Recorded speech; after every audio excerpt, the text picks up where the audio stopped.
বিশ্ব ইজতেমা ময়দানে তাবলিগ জামায়াতের কর্মীদের উপর হামলা ও সাতপন্থীদের চিহ্নিত খুনি দাবি করে হত্যাকাণ্ডের ঘটনার প্রতিবাদ ও বিচারের দাবিতে ঢাকার দুহার উপজেলায় বিক্ষোভ সমাবেশ ও শহীদ স্মরণে দোয়া অনুষ্ঠান অনুষ্ঠিত হয়েছে। বৃহস্পতিবার সকালে উপজেলা থানার মোড় থেকে করমালী মোড় হয়ে জয়পাড়া কালেমা চত্বরে বিক্ষোভ সমাবেশের আয়োজন করে দুহার উপজেলা তৌহিদি জনতা। সমাবেশ শেষে উপজেলা নির্বাহী কর্মকর্তা ইলোরা ইয়াসমিনের কাছে একটি লিখিত স্মারকলিপি পেশ করেন বিক্ষোভকারীরা।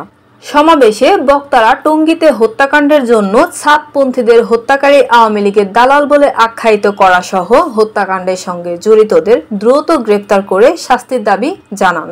এ সময় উপস্থিত ছিলেন মাওলানা আব্দুর রহিম, মুফতি কামাল উদ্দিন কাশিমি, মাওলানা আব্দুস সালাম, মাওলানা মতিউর রহমান, মাওলানা রেজাউল করিম, মুফতি হাসান মাহমুদ, মামুন আল জামি, মাওলানা মোহাম্মদ রাকিব সহ আরো অনেকে।